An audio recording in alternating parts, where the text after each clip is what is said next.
এরকম একটি সুন্দর পরিবেশে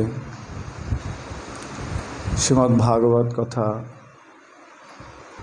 আস্বাদন করলে আমার জন্য খুব উপকার ছিল। তো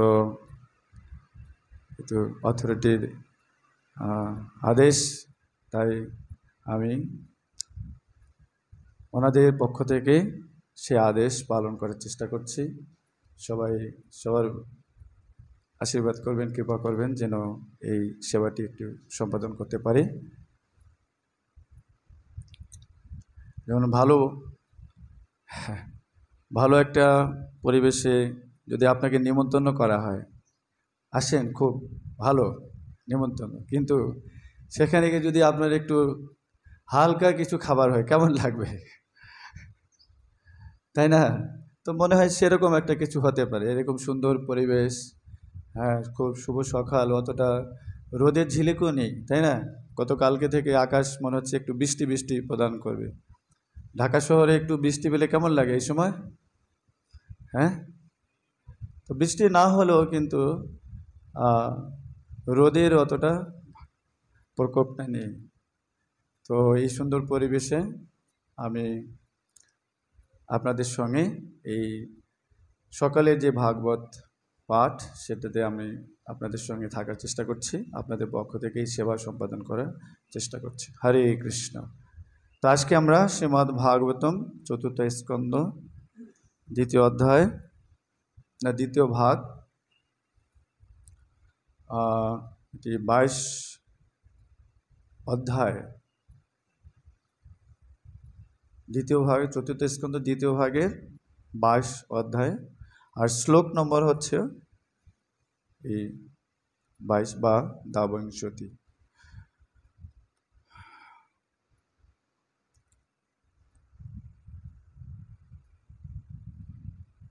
सा श्रद्धया धर्म चर्चया जिज्ञा सा सद्धर्मो भगवद्धर्मचर्यया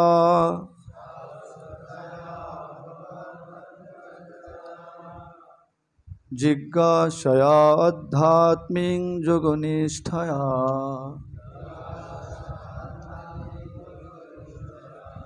যোগো ঈশ্বর উপাসনায়া চ নিত্যম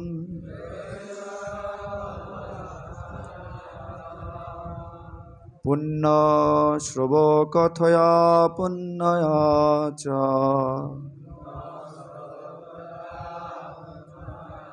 সা শ্রদ্ধয়া ভগবদ্ধর্মচর্যয়া জিজ্ঞাসয়া আধ্যাত্মিক যোগনিষ্ঠয়া যোগো ঈশ্বর উপাসনায়া চ নিত্যম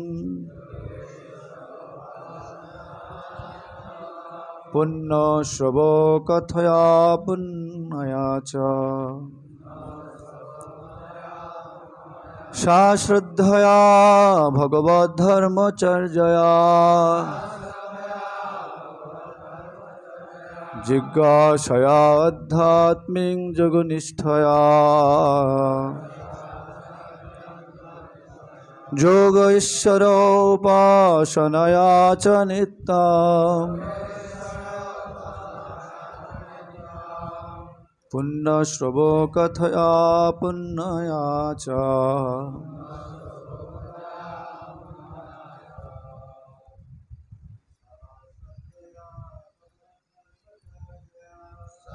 শ্রদ্ধয়া ভগবদ্ধর্মচর্যয়া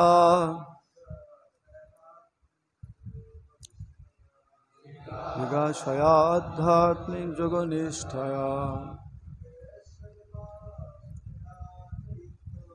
যোগেশ্বর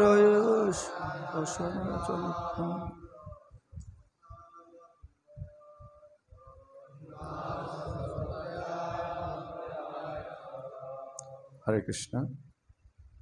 শব্দার্থ: সা সেই ভগবত ভক্তি, শ্রদ্ধয়া শ্রদ্ধা ও বিশ্বাস সহকারে, ভগবত ধর্ম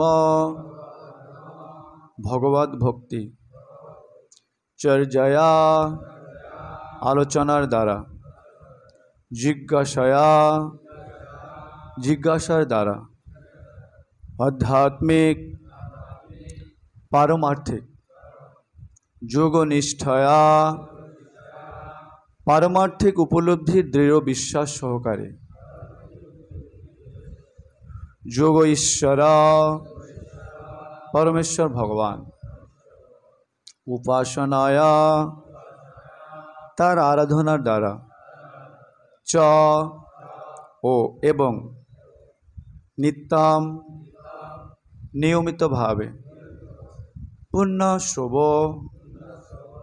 যা শ্রবণ করার ফলে কথয়া আলোচনার দ্বারা পুণ্যয়া পুণ্যের ফলে চ ও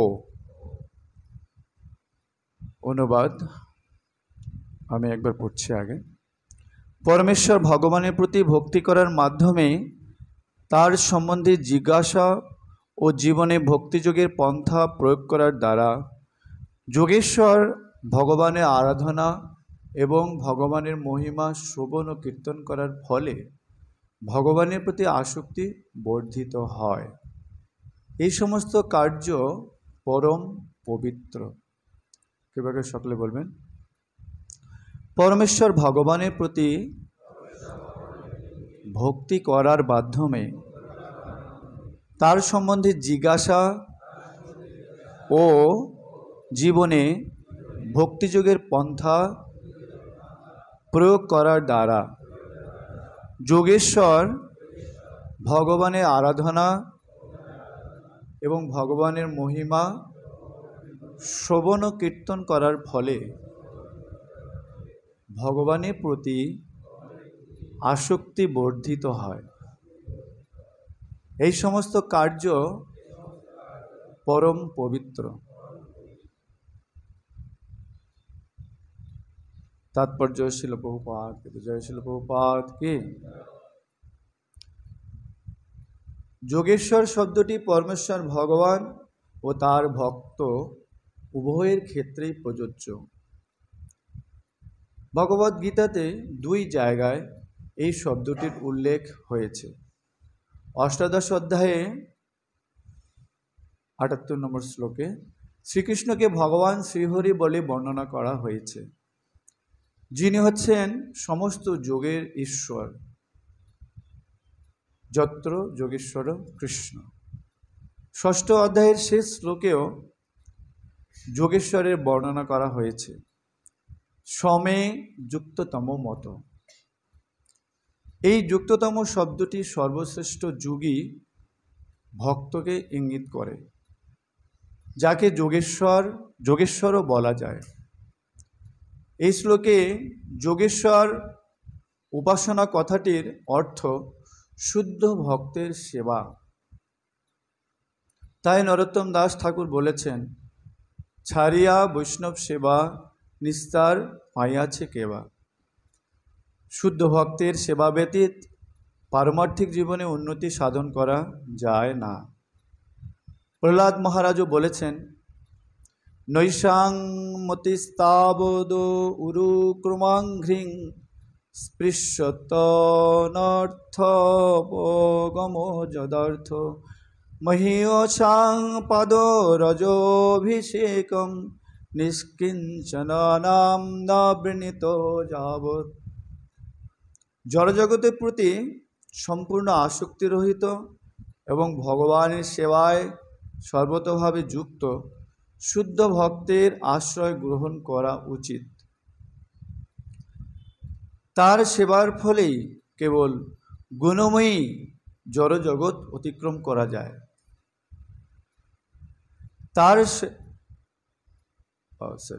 এই শ্লোকে সর্বশ্রেষ্ঠ যোগী বা ভক্তের সেবা করার উপদেশ দেওয়া হয়েছে। সর্বশ্রেষ্ঠ ভক্তের সেবা করার অর্থ তার কাছ থেকে পরমেশ্বর ভগবানের মহিমা শ্রবণ করা। শুদ্ধ ভক্তের শ্রীমুখ থেকে ভগবানের মহিমা শ্রবণ করার ফলে পবিত্র জীবন লাভ করা যায়। ভগবদ্গীতাতেও বলা হয়েছে যে পুণ্যবান না হলে ভগবানের সেবায় যুক্ত হওয়া যায় না। যেষাম তু অন্তর্গতং পাপং জননাম পুণ্যকর্মণাম তে দ্বন্দ্ব মোহনির্মুক্তা ভজন্তে মাম দৃঢ়ব্রতঃ। অর্থাৎ ভগবানের সেবায় স্থিত হতে হলে জড়া প্রকৃতির সমস্ত কলুষ থেকে সম্পূর্ণরূপে নির্মল হতে হয়।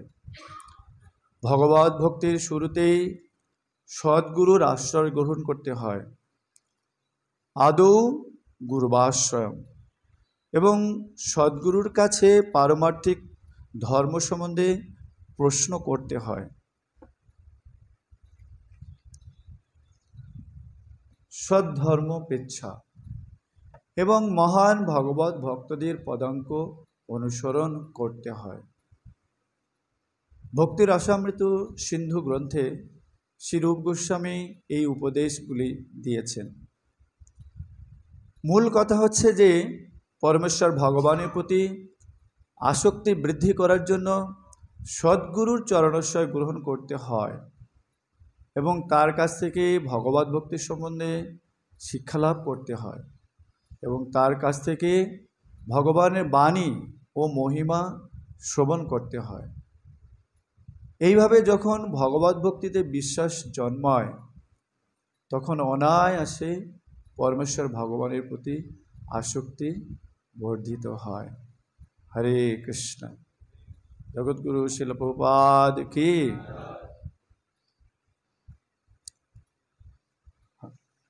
হরে কৃষ্ণ। এখানে এই অধ্যায়ে ভগবান যিনি পৃথু মহারাজ রূপে আবির্ভূত হয়েছিলেন, সেই পৃথু মহারাজের সঙ্গে 4 কুমার অর্থাৎ সনক, সনন্দ, সনত কুমার এবং সনাতন, এই অধ্যায়ে বলা হচ্ছে এই চতুষ্ষণের সঙ্গে পৃথু মহারাজের মিলন হয়েছে, মানে সাক্ষাৎ হয়েছে। এই প্রসঙ্গেই এখানে আলোচনা এই অধ্যায়ে। তা বিশেষ করে পূর্ববর্তীতে শ্লোকগুলোতে এই ভগবত ভক্তের সঙ্গে ভগবান কথা শ্রবণ করার এটা গুরুত্ব বর্ণনা করা হয়েছে। শ্রবণের গুরুত্ব পারমার্থিক জগতে প্রবেশ করতে হলে সবচেয়ে হচ্ছে গুরুত্বপূর্ণ।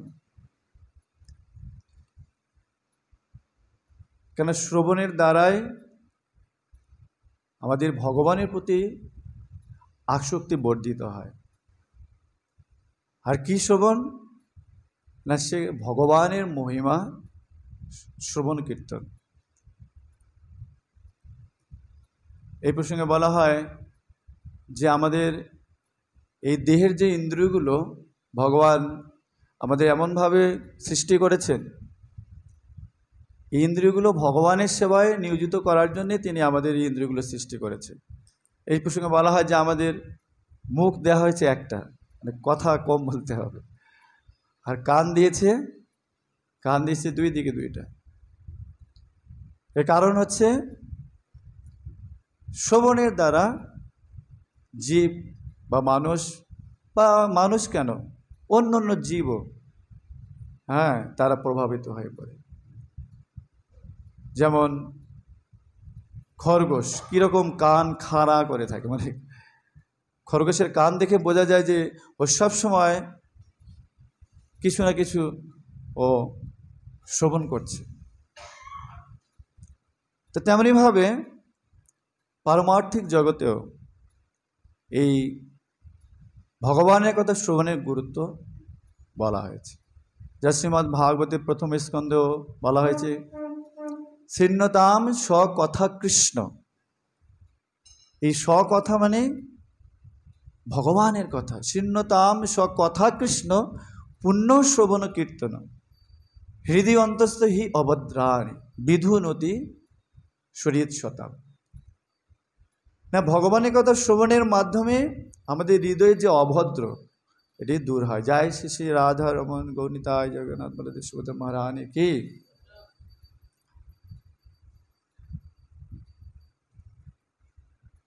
একটি হচ্ছে আসক্তি আর একটি বিরক্তি। যেমন জড়জগতের কথা শ্রবণ করতে করতে আমাদের জড়জগতের প্রতি আসক্তি বৃদ্ধি পায়। এই জন্য আমরা দেখতে পাই যে সব ধরনের প্রতিষ্ঠানগুলো তারা তাদের সেই কার্যগুলো সুসম্পন্ন করার জন্যে তারা সব সময় তাদের কর্মীদেরকে কি করে, সব সময় মানে একটা ট্রেনিংয়ের মধ্যে রাখে, প্রশিক্ষণের মধ্যে রাখে। আমরা দেখি প্রাইমারি শিক্ষক, হাই স্কুল শিক্ষক বা কলেজ লেভেলের শিক্ষক বা পুলিশ ডিপার্টমেন্ট বা যে কোনো ডিপার্টমেন্ট থাকুক না কেন, আমি দেখলাম আমাদের মন্দিরে কয়েকদিন আগে একজন এসআই, তো উনি থেকে ওনাকে 7 দিনের ট্রেনিং করানো হলো। তো ওনার কাছ থেকে আমার একটা সুন্দর অভিজ্ঞতা হলো। আমি যে আপনাদের এরকম একটু রাইফেল ধরতে হবে, একটু সাধারণ শিক্ষা মানে করতে হবে, কিন্তু আপনাদের এত ট্রেনিং কেন? সে না, এই ট্রেনিংয়ের মাধ্যমে যেন আমাদের মনটা পুরো আমাদের প্রশাসন ডিপার্টমেন্টে আমরা আমাদের মনটাকে নিয়োজিত করতে পারি। আমি দেখলাম একদিন 6টার সময় মন্দির থেকে উনি 6টার আগেই 20 মিনিট আগে ওনাকে এখান থেকে যেতে হবে।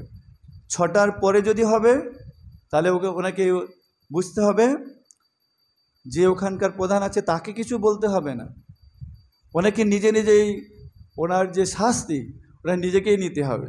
তো কীভাবে না, নিজেকেই কীরকম এরকমভাবে একটু ব্যাঙের মতো বা কীরকম কিছু হতে হবে যে না উনি দেরি করে গেছে, ওনাকে সেই জন্যে যেন ওনার যে অথরিটি না বলেই যেন নিজেই ওরকম শাস্তি পায়। আমি দেখলাম কি ব্যাপার। তো ওখান থেকে আমার একটা শিক্ষা হলো যে আসলে পারমার্থিক জগতে আমরা যা প্রবেশ করছি আমরা না কত কী ট্রেনিং নিয়েছি, বা আমরা কীভাবে ভগবত ভক্তিতে অগ্রসর হতে হয় এটা আমরা কীরকম ট্রেনিংয়ের মধ্যে আছি। তো আমার ওখান থেকে ওনার কাছ থেকে খুব ভালো লাগলো শিক্ষা, যে আমরা এই পারমার্থিক জগতে আমাদেরও অগ্রসর হতে হলে আমাদের কায় মন এবং বাক্য দিয়ে ভগবানের সেবা করতে হলে আমাদেরকেও পুরো আমাদের সময়কে একদম ভগবত ভক্তিতে নিয়োগ করতে হবে। তো সেটি তার মধ্যে সবচেয়ে যেটা গুরুত্বপূর্ণ, ভগবত ভক্তিতে অগ্রসর হতে গেলে ভগবানের কথা শ্রবণের মাধ্যমে আমাদের যখন হৃদয় নির্মল হবে, এই যে হৃদয় আমাদের যে হৃদয়, এটি এখনকার হৃদয় না, এই জীবনের হৃদয় না, এটি আমাদের বহু বহু জন্মান্তরের যে এই হৃদয়ের মধ্যে সেই ময়লা এটা যুক্ত আছে জন্মান্তরের পরে। জন্মান্তরে আমরা যে শরীর নিয়েছিলাম না, সেই শরীরের বৈশিষ্ট্য আমার হৃদয়ের মধ্যে রয়েছে। এমনকি আমি এখন এই দুর্লভ মনুষ্য জীবন পেয়েছি, কিন্তু এখনও সেই শরীরের বৈশিষ্ট্যগুলো, সেই শরীরের স্বাভাবিক যে কার্যগুলো এই মনুষ্য শরীর প্রাপ্ত হোক সেটাও স্বাভাবিক দিকে ধাবিত হতে চায়। যেমন স্বাভাবিকভাবে আহার গ্রহণের প্রতি একটি স্বাভাবিক প্রবণতা থাকে জীবের, তাই মনুষ্য জীবন পেয়ে কী হয়, আহার গ্রহণে মানুষ মনে করে খাওয়া দাওয়া ফুর্তি করো, আহার নিদ্রা মনে হয় যে ভালোভাবে নিদ্রা যেতে পারলে মনে হচ্ছে জীবনটা সার্থক, ঘর বাড়ি ভালো, আত্মরক্ষা করা, আর পরিশেষে যে বংশ বিস্তার। তো এই যে জীবের স্বাভাবিক যে প্রবৃত্তি, এটা মনুষ্য জীবন লাভ করেও আমাদের মধ্যে এটি থাকে। কিন্তু কি হয়, এই যে মনুষ্য জীবন এটি দুর্লভ, কিন্তু এই মনুষ্য জীবন দুর্লভ জন্ম পেয়ে আমাকে কি করতে হবে না, আমাকে লাভ করতে হবে যে আমি এই মনুষ্য জীবনটা পেয়েছি কেবল এই 4টি প্রবৃত্তি সম্পাদন করার জন্যে, এই সাধারণ কাজে নিয়োগ করার জন্যে, এই দুর্লভ জন্মটাকে অতি নিয়োগ করা উচিত নয়। তাহলে কি করা উচিত না, সেটি শাস্ত্রে বলছে। ব্রহ্মসূত্রে যে প্রথম জিজ্ঞাসা, সেটা মনুষ্য জীবনে আমাদের সেই জিজ্ঞাসার উদয় হওয়া উচিত। কি জিজ্ঞাসা? অথাত ব্রহ্ম কি জিজ্ঞাসা, অথাত ব্রহ্ম জিজ্ঞাসা। এবং সেই জিজ্ঞাসাটি হচ্ছে আমি যে এই যে কে, এটি আমাকে জানা। আমি কে, আমি কোথা থেকে এসেছি এবং আমি মৃত্যুর পরে কোথায় যাব। এই যে প্রশ্ন জিজ্ঞাসা করে এটার উত্তরের জন্য অনুসন্ধান করে। তাহলে কি হবে? শাস্ত্রে বলা হচ্ছে তখন থেকেই তার এই মনুষ্য জীবনটা শুরু হবে। হরি বল। তার মানে অর্থাৎ ব্রহ্ম জিজ্ঞাসার উদয় হওয়া মানে তখন থেকে তার মনুষ্য জীবনটার কি হবে। হয়তো আমাদের কাছে এটা কষ্ট মনে হতে পারে, কি হ্যাঁ আমরা তো মনুষ্য জীবন পেয়েছি, কিন্তু আমাদের মনুষ্য জীবনে কার্য শুরু হয়নি। না, শাস্ত্রের ভাষায় বলা হচ্ছে। যেমন আজকে আমাদের যখন প্রভুপাদের কথোপকথন, প্রভুপাদ আজকে যিনি যে দীক্ষা হচ্ছে পারমার্থিক জগতে শুরু, আজকে আমরা শুনছিলাম না কি? তার মানে কি যারা এখনো দীক্ষা পায়নি তার মানে কি তাদের পারমার্থিক জগতে শুরু হয়নি? হয়েছে, কিন্তু শাস্ত্র অনুযায়ী তাদের কি অনুমোদন নেই। তার মানে দীক্ষার পর থেকে, যেমন কোনো কেউ যদি পড়াশোনা করতে চায় তাহলে কোনো প্রতিষ্ঠান থেকে তাকে সেই পড়াশোনাটা সম্পন্ন করতে হবে, তাহলে সেই পড়াশোনাটা কি হবে, এটা মূল্যায়ন হবে।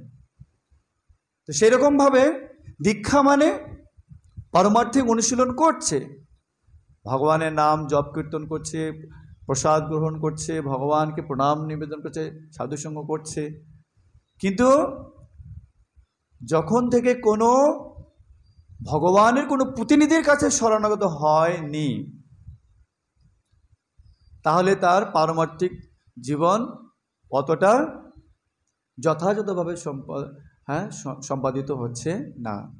এই জন্যে শিল নরোত্তম দাস ঠাকুর মহাশয় তিনি তার ভগবত ভক্তি গীতিতে গেয়েছেন কি না, আশ্রয় লইয়া ভজে তারে কৃষ্ণ নাহি ত্যাজে আর সব মরে অকারণ। তার মানে আশ্রয় লইয়া কৃষ্ণ ভক্তি অনুশীলন করতে বলা হচ্ছে।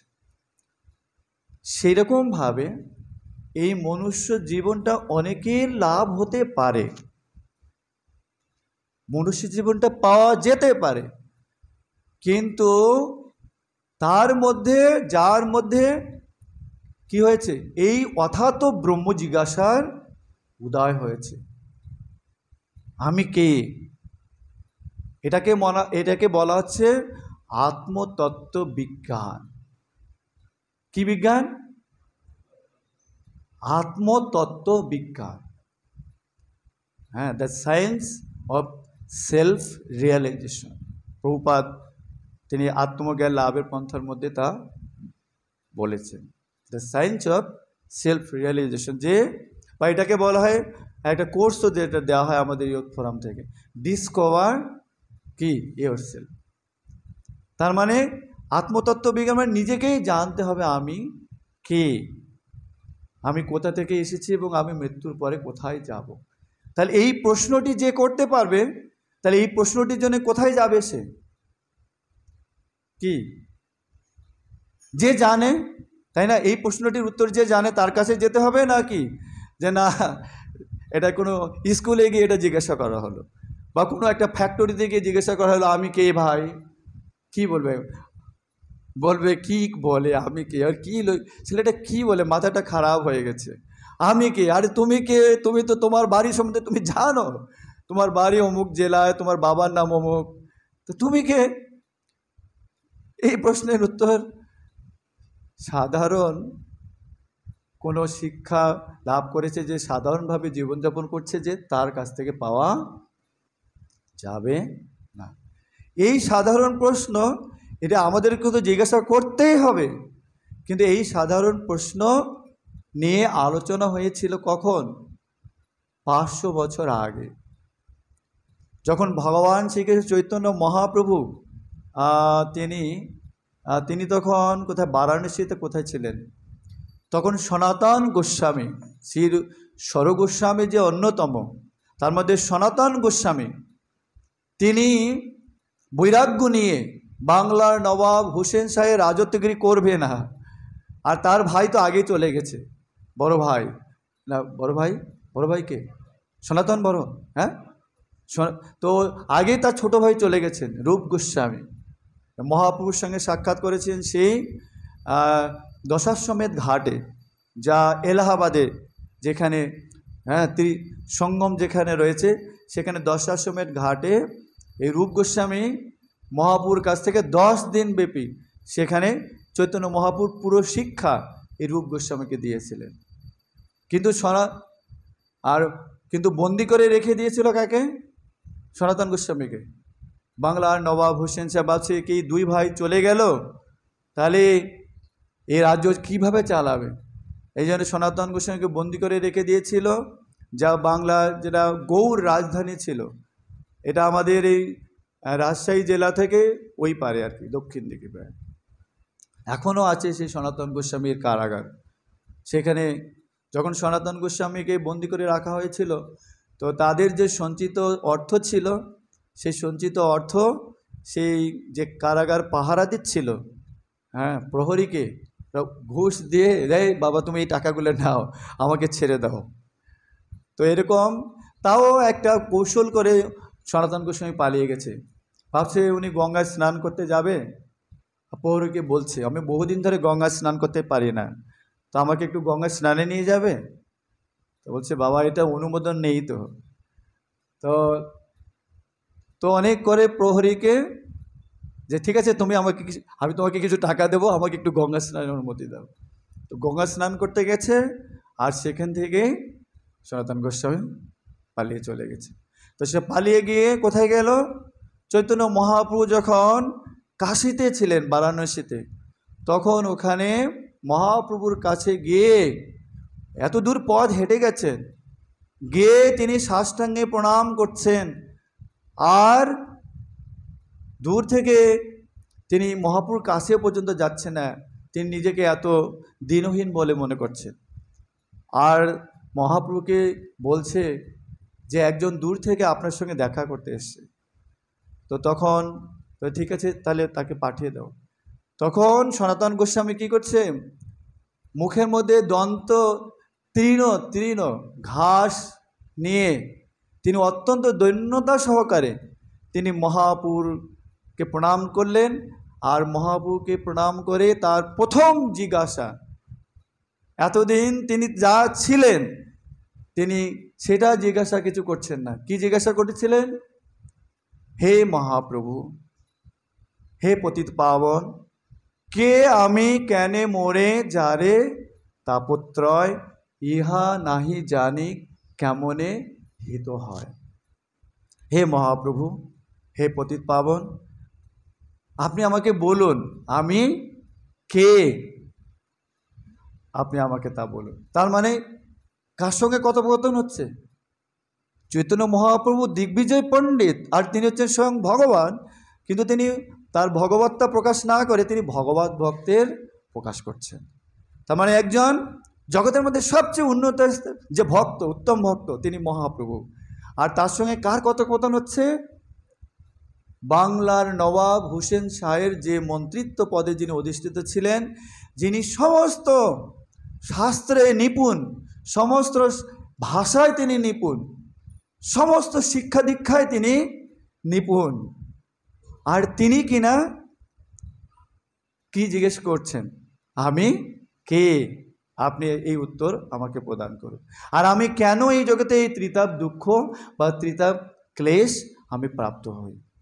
তো তার উত্তরে মহাপ্রভু উত্তর দিয়েছে। তাহলে দেখুন, এই উত্তরটি বা এই প্রশ্নটি জিজ্ঞেস করতে হলেও যিনি এই প্রশ্নটির উত্থাপন করবেন তাকেও পারমার্থিক দিক থেকে একটু উন্নত হতে হবে। হরি বল। কারণ জাগতিক বস্তু নিয়ে চর্চা করলে সেই প্রশ্নটি জিজ্ঞাসা করতে পারবে না।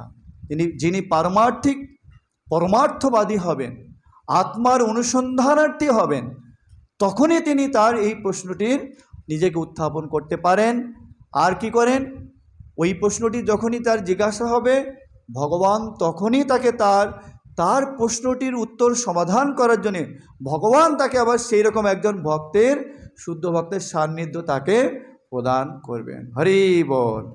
এটা কি করে ভগবান এটি জানবে? তার ব্যবস্থাটি কিভাবে করবেন? কি, ধরুন আপনি একজন ভক্ত হতে চাচ্ছেন, তো আপনি যেভাবে চাচ্ছেন, ভগবান আপনাকে কিভাবে আরেকজনের সঙ্গ প্রদান করবে? কিভাবে এটা ভগবান জানতে পারেন? একজনের কথা আরেকজন কিভাবে জানে? আপনি কি করছেন না করছেন আরেকজন ভগবান কিভাবে জানছে? না, ভগবান যিনি অন্তর্যামী পরমাত্মা রূপে, তিনি আমাদের প্রত্যেক জীবের মধ্যে রয়েছেন। হরি বল। তার মানে ওনার হৃদয়ে ভগবান রয়েছেন, আপনার হৃদয়ে ভগবান রয়েছেন। তা ভগবদ্গীতায় ভগবান বলছেন কিনা, সর্বস্ব চাহম হৃদি সন্নিবিষ্ট। আমি সবার হৃদয়ে পরমাত্মা রূপে প্রতিটি জীবের হৃদয়ে অবস্থান করছি। এইভাবে একজন পরমার্থবাদী যিনি হবেন, তখন ভগবান তাকে ওই রকম একজন পরমার্থবাদীদের সঙ্গ প্রদান করবেন। যেমন এখানে এই অধ্যায়ে দেখা যাচ্ছে যে ভগবান তিনি পৃথু মহারাজ রূপে তিনি আসছেন, ভগবত ভক্ত বা একজন রাজা রূপে তিনি শিক্ষা দিচ্ছেন পৃথু মহারাজ। আর তার সঙ্গে এখানে কথোপকথন হচ্ছে কার? ভগবানের অত্যন্ত শুদ্ধ ভক্তের, যারা হচ্ছেন চতুষ্ষণ। তো ওনাদের সঙ্গে যখন এই মিলন হচ্ছে, তখন তাদের এই পারমার্থিক বিষয়ে কথোপকথন হচ্ছে। আর আজকের শ্লোকে সেটি কি অত্যন্ত গুরুত্বপূর্ণ শ্লোক, যে এই যে ভগবান তিনি হচ্ছেন যোগেশ্বর। ভগবান কি? যোগেশ্বর। যত্র যোগেশ্বর কৃষ্ণ তত্র পার্থ ধনুর্ধর। ভগবদ্গীতার অষ্টাদশ অধ্যায় শেষে বলা হয়েছে। কে বলছে? অর্জুন মহাশয় বলছে, না কে বলছে? হ্যাঁ, ভগবানই বলছে। হ্যাঁ, ভগবানকে যোগেশ্বর। ভগবান হচ্ছেন যোগিনাম অপি সর্বেশাম মদ্গতের অন্তরাত্মনা শ্রদ্ধাবান ভজতে যোমাম সমে যুক্ততম মত। হে অর্জুন, যিনি এই যোগীদের মধ্যে শ্রেষ্ঠ, আর তিনি আমার সঙ্গে এই সেবা করার মাধ্যমে যুক্ত।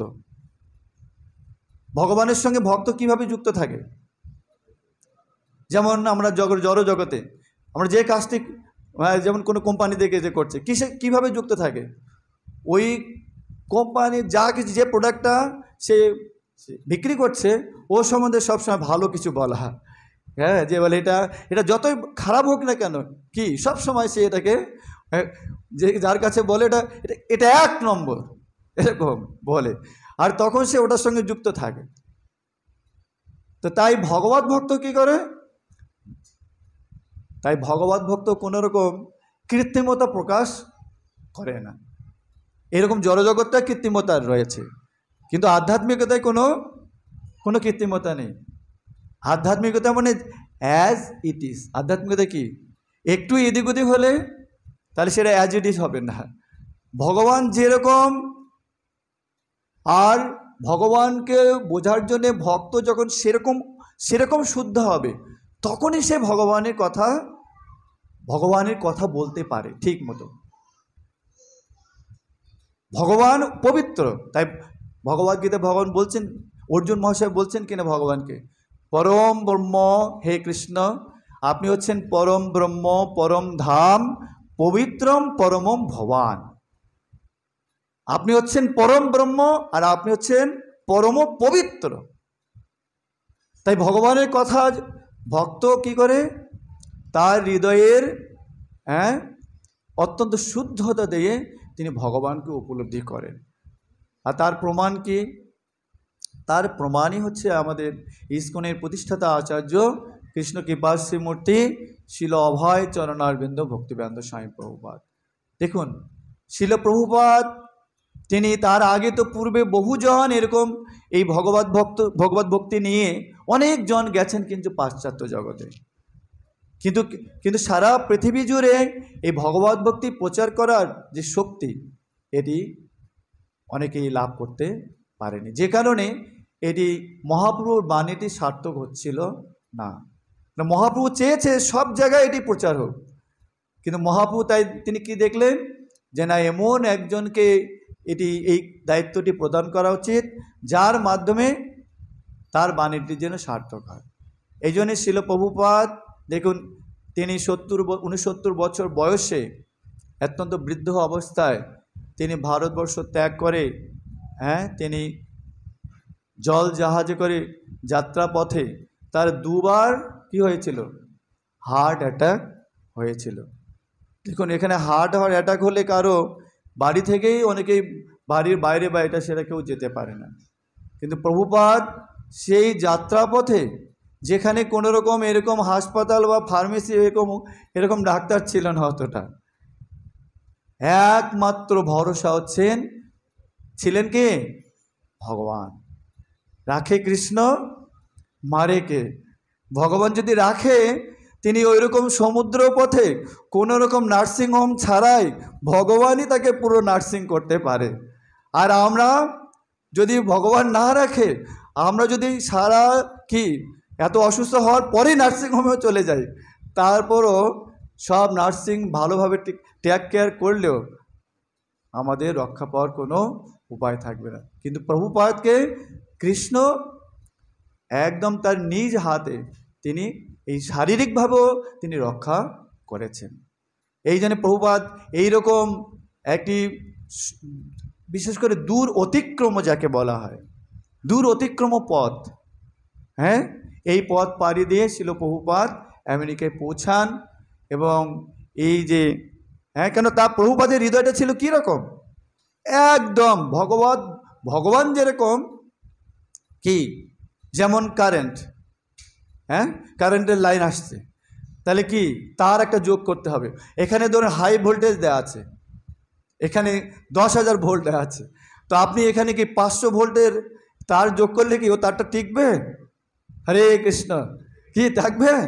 ও হাই ভোল্টেজ থেকে এখানে হালকা ভোল্টেজ তার লাগালে ও একটু পরেই ঘটে যাবে। ঠিক তেমনি হবে, ওই তারের সঙ্গে সংযুক্ত থাকতে গেলে ওই তারটাকেও করতে হবে, হাই ভোল্টেজ যুক্ত হতে হবে।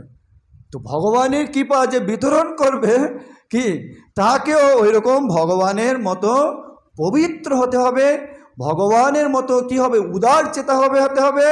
আর ভগবানের মতো অন্য জীবের প্রতি তার থাকতে হবে, অনুকম্পা থাকতে হবে। থাকতে হবে? অনুকম্পা, দয়া থাকতে হবে। থাকতে হবে? আমরা স্বাভাবিকভাবে অন্য জীবের প্রতি দয়া পরায়ণ স্বাভাবিকভাবে আমাদের দেখবো কাছাকাছি আমার কোনো লোক আছে কিনা, নিজে আমি আপনাকে বলি না, আমি মনে করি আমার যদি নিজজন হবে, আসো আসো, মানে তার সঙ্গে ভালো কথোপকথন করি। এখনও ধরুন মায়াপুর গেলে বা অন্য জায়গায় গেলে আমি মনে করি মনে হয় বাংলাদেশ থেকে কে গেছে, দেখি বাংলাদেশি ভক্তদের সঙ্গে দেখা করব। কিন্তু ওরকম উদার চেতা ভক্ত মানে তো সবাই ভক্ত, ওখানে কোথায় ভারতের অন্য জায়গা থেকে এসেছে তাদের সঙ্গে সম্বন্ধ করতে হবে। কিন্তু এখনও যাই বৃন্দাবন বা মায়াপুরে গেলে মনে হয় যে বাংলাদেশ থেকে কোন ভক্ত আসছে, ওনার সঙ্গে একটু দেখা করব। তাহলে এটা উদার চেতা? উদার মানে সবাই ভক্ত, উনি ভারতীয় ভক্ত, আমেরিকান ভক্ত বা ভারতের মধ্যে কোন প্রদেশের ভক্ত সেটা দেখার বিষয় নয়, ওই ভক্ত সেই সমস্ত ভক্ত মানে দেখা, এই দৃষ্টিতে দেখতে হবে। এই সংকীর্ণ চেতা নিয়ে আমি এই জন্যে ভালো প্রচার করতে পারি না। এই জন্য ভগবত ভক্তি প্রচার করতে হলে উদার চেতা হতে হবে। যারে দেখো তারে কহ, কৃষ্ণ উপদেশ আমার আজ্ঞায় গুরু হইয়া তারও এই দেশ। মহাপ্রভু এইভাবে তিনি আমাদের শিক্ষা দেন, যারে দেখো তার সঙ্গেই যেন তাকে আমরা কৃষ্ণ উপদেশ প্রদান করি। এইটি হচ্ছে চৈতন্য মহাপ্রভুর শিক্ষা। চৈতন্য মহাপ্রভু উদার, আর তার ভক্ত হবে যাকেই পাবে, কার্পণ্য করবে না, যে না ওকে দেব না, ওকে দেব না। তো এইভাবে এই ভগবত ভক্ত অন্য জীবের প্রতি তিনি ভগবত ভক্তি প্রদান করেন। আর এখানে এখানে ভগবান যেমন যোগেশ্বর, প্রভুপাদের তাৎপর্য যেমন পড়লাম না, ভগবত ভক্তকে কি বলা হচ্ছে, ওই রকম যোগেশ্বর। হরে কৃষ্ণ, শিল প্রভুপাদ কি। তো এই সময় যেহেতু ঘড়ির কাঁটা তো আর থেমে থাকছে না, আমিও আসলে এখানে আসার আগে ভাবছিলাম একটু ভালো করে একটু পড়বো। তা আমি দেখছি কী ব্যাপার, ঘড়ির কাঁটাটা এরকম 10 মিনিট দেখলাম একটু আগে, একটু 5 মিনিটে যায়নি মনে হচ্ছে, 10 মিনিট চলে গেলো কী করে। আসলে হ্যাঁ, প্রস্তুতির সময়টা ওরকম, পরীক্ষার সময় আপনি যদি প্রস্তুতি নিতে চান, তাই না, ও সময় কোনো কাজ হবে না। এই জন্য পরীক্ষার আগে অন্য যে সময় ভালো সময় থাকবে সেই সময় প্রস্তুতি নিতে হবে। হরি বল। এই জন্য মৃত্যুর আগে আগে শুধু প্রস্তুতি নিলে হবে না, কেন ওই সময় কী করবো না করবো সময় দেখতে চলে যাবে। এই জন্য এখন আমাদের অনেক সময় রয়েছে। হ্যাঁ, যাদের যাদের ভালো সময় আছে, আমি দেখছি এখানে উত্তরা মন্দিরে যেনারা রয়েছেন তারা খুব সবাই একদম উদ্দীপ্ত। আর সবাই খুব মনে হচ্ছে চতুষ্কুমারের দল। হ্যাঁ, মঙ্গল আরতি করলাম তো মনে হবে কারো বয়স এরকম বেশি হয়নি। হ্যাঁ, আর মনে হয় বেশি হবেও না, চতুষ্কুমারের দলে মানে থাকতে হবে। তো এইরকম এই যে সুন্দর বয়সে আমাদের ভক্তি করতে হবে। আর যাদের হয়ে গেছে কি করা যাবে, ঠিক আছে আবার আমরা চেষ্টা করি। হ্যাঁ, চেষ্টা করি যেন আবার, কেন আত্মার তো বয়স বেশি নয়, এই শরীরের বয়স বাড়ে, তাই না। একটা গান শুনছিলাম, সবাই বলে বয়স বাড়ে, আমি বলি কমে রে। তো মানুষ এরকমভাবে মানুষের বয়স বেশি বলে, আপনি কত বছরের বয়স, কিন্তু আমাদের আসলে আত্মার কোনো বয়স বাড়ে না, শরীরেই শুধু বয়সটা বাড়ে।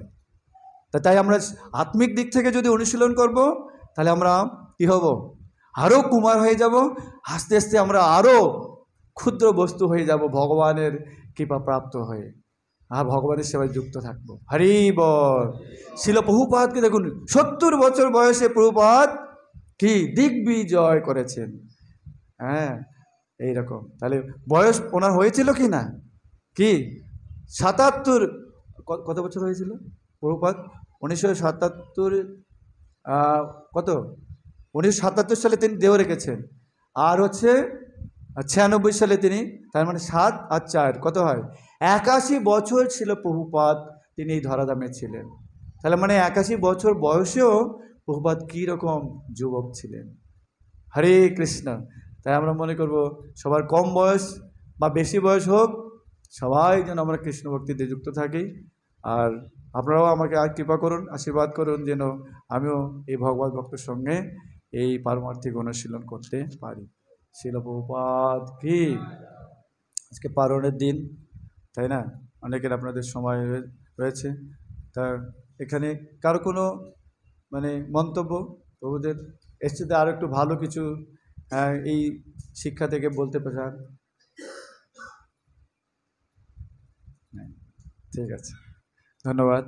বাঞ্ছ কল্পতরুভ্যশ্চ কৃপা সিন্ধুভ্যশ্চ পতিতানাং পাবনেভ্যো বৈষ্ণবেভ্যো নমঃ। মূল পুরাণ গ্রন্থরাজ শ্রীমদ্ ভাগবতম কি, জগৎগুরু শিল প্রভুপাদ কি, গৌর প্রেমানন্দে সমবেত।